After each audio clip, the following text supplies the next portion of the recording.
disclaimer, to je moje mnenje, govorim v svojem imenu, v službi še vedno delam tako, kot sem se izšolal na fakulteti. Izšolali so nas, da lahko opravljamo svoj poklic, niso pa nas izšolali, da bi se spraševali, zakaj je potrebno samo tako delati. Mi dobimo denar, zato pa njim damo naš čas.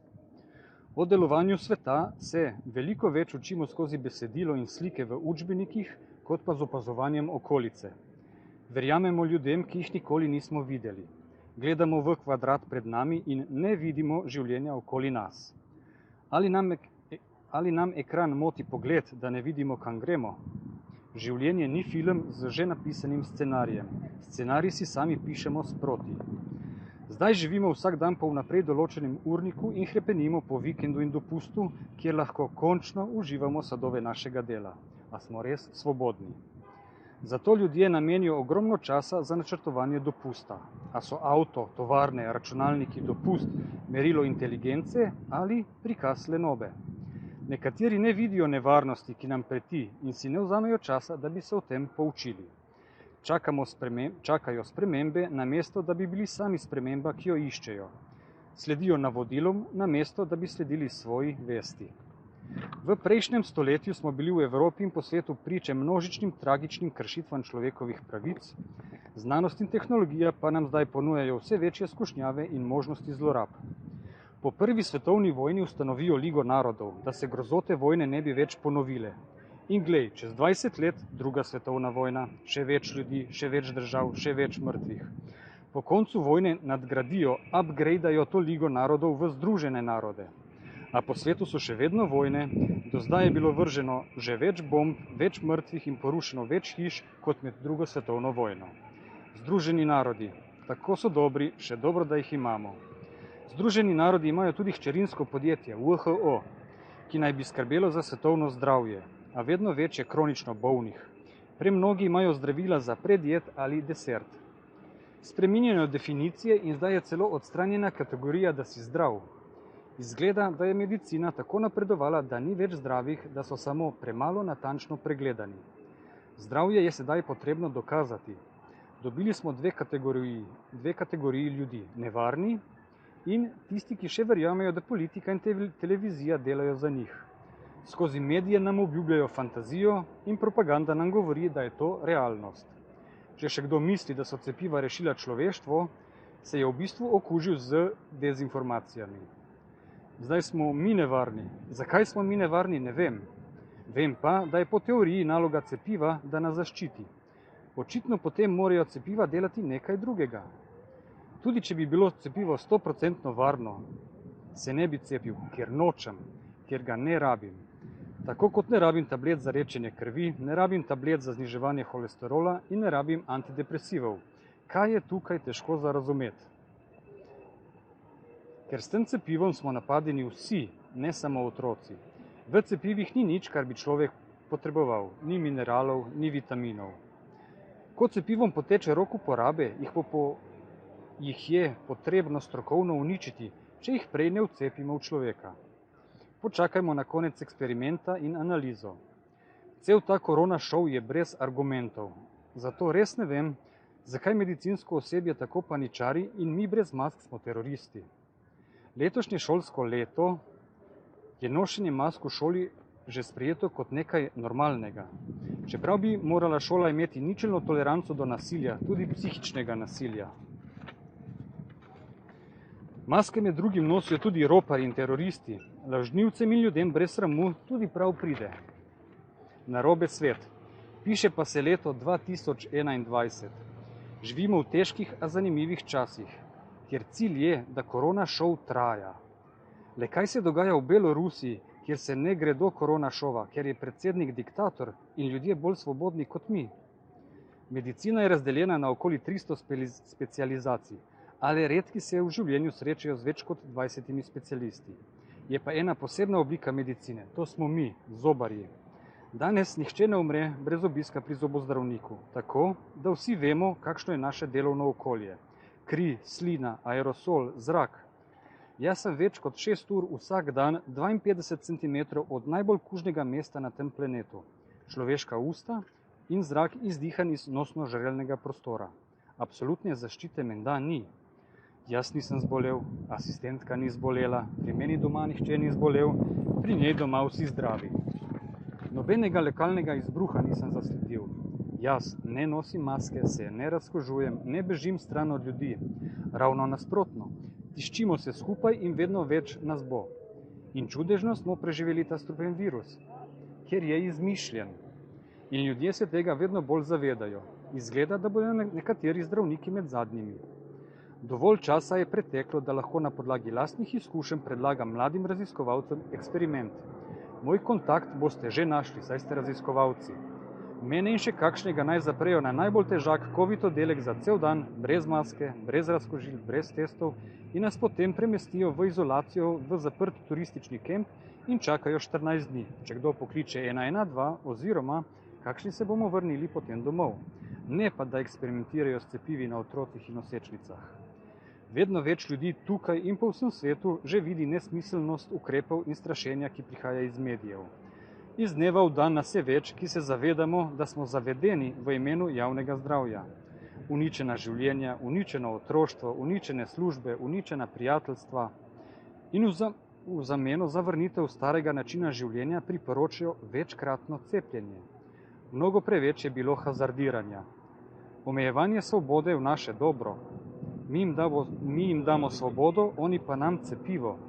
A bi kdo, če kdo, premislil še enkrat. Čudna je skrb za javno zdravje, če pri tem omejuješ svobodo, medtem ko se cigareti in alkohol prosto prodajajo. Omejevanje svoboščin za našo lastno varnost je, kot bi rekel, partner me je udaril, ker me ima rad. Namesto, da bi si priznali, da si pustijo omejevati svobodo, ker so jih uspeli prestrašiti. Jaz sem zobar še iz stare šole. Na faks sem hodil v prejšnjem tisočletju. Takrat smo še imeli Hipokratovo zaprisego iz 5. stoletja pred našim štetjem, da bomo skrbeli za ljudi in podpirali eksperimentalni medicinski pristop ob hkratni zaščiti bolnika. Mogoče je bila zaprisega za nekatere samo obred pred vstopom v poklic. Leta 1947 med Nürnberškimi procesi je bil kot pomoč pri sojenju napisan memorandum, ki pa je z leti kot kodeks pridobival na pomenu. Tukaj se govori o informiranem soglasju pacienta brez prisile in dobronamernosti preiskovalcev, ker se pred in med drugo svetovno vojno so se dogajale nore stvari. Po mnenju mnogih pa Nürnberški kodeks v 10 točkah velja za najpomembnejši dokument v zgodovini etike kliničnega raziskovanja in je izjemno vplival na globalne človekove pravice. Danes pa, kot da ga ne bi bilo. Žal, ta mejnik ni bil prostovoljni, previdnostni ukrep, ki bi izhajal iz prosvetljenega razvoja človeštva, temveč je nastal šele po strašnih nacističnih grozotah. Hipokratovo zaprisego je nadgradila Ženevska deklaracija, ki so jo leta 1948 sprejeli zdravniki iz vsega sveta, da bomo predani humanitarnim in moralnim ciljem medicine. Helsinški deklaraciji iz leta 1964, ko so jo tudi sprejeli vsi zdravniki sveta, sledi še boljši Ovjetski sporazum, ki ga je podpisal kolega Janez Podobnik in razglasil takratni predsednik Kučan konec leta 1998. Ovjetski sporazum govori o biomedicinskem raziskovanju na človeku s poudarkom na pravici posameznika nasproti koristim stroke, znanosti in skupnosti. Na hitro, po domače, to pomeni, kaj bi si jaz kot pacient želel dobiti od mene zobozdravnika. Absolutno bom spoštoval človeško življenje. Niti pod vplivom grožnje ne bom dopustil, da se izkoristi moje medicinsko znanje z namenom kršenja človekovih pravic in svoboščin. To obljubljam svečano, svobodno in sklicujem se na svojo čast. Tudi jaz nisem zanikovalec virusa, ker je zelo težko zanikati nekaj, kar ne obstaja. Se pravi, da je zanikovalec virusa napačen izraz. Da to razumemo, moramo vedeti, da odločevalska stran ne premore enega samega medicinskega znanstvenega dokumenta, ki bi potrjeval obstoj virusa. Imajo pa mnogo indirektnih strokovnih dokazov. Zanimivost? Obstaja veliko znanstvenih revij o virusih. Seveda dokument medicinske fakultete, da niso izolirali virusa, ne pove, da virus ne obstaja. Pove pa nam, da tudi pri nas nimajo dokumenta, ki bi potrjeval, da virus obstaja. Takih uradnih nedokazov je do včeraj že 90, od vse povsod, iz zdravstvenih in znanstvenih inštitucij. Vsi rečejo zaupam znanosti in hkrati rečejo verjamem stroki. Veliko je znanstvenikov, a vsi ne uporabljajo znanstvene metode za dokazovanje. Virologi uporabljajo metodo tradicije in verovanja. Virusi kar mrgolijo med nami, samo videli niso še nobenega. Virus je tako nevaren, da ga je več kot 250 000 Slovencev preživelo z blagimi simptomi ali brez. Virus se tako hitro širi, ampak okužiti se ne moreš. In ta virus mutira v še hujšo obliko, v še hujši sev, takoj ko se vladni ukrepi malo razrahljajo. Ker virusa ni, se dogajajo nelogičnosti. Ker ni identificiran pravi vzrok, je potrebno ljudi prepričati v vladno resnico. Iz zgodovine vemo, da so resnico radi cenzurirali in iz tega sklepam, da je tudi resnična zgodovina cenzurirana in prirejena v uradno zgodovino. Ker cenzura vedno deluje v javno dobro, kaj ne da. Odločevalci in politika imajo posebno moč, superpower, reče se ji avtoriteta. Vidimo, kakšno moč ima medicina in mediji. In prav tako vidimo, kako v izobraževanju ni poudarka na etiki in morali in zakaj ni poudarka na pravicah iz ustave. Mi moramo imeti PCT, oni pa nimajo dokazov o izolaciji virusa. Iščejo okužene z virusom, ne vidijo pa mentalnega zdravja družbe.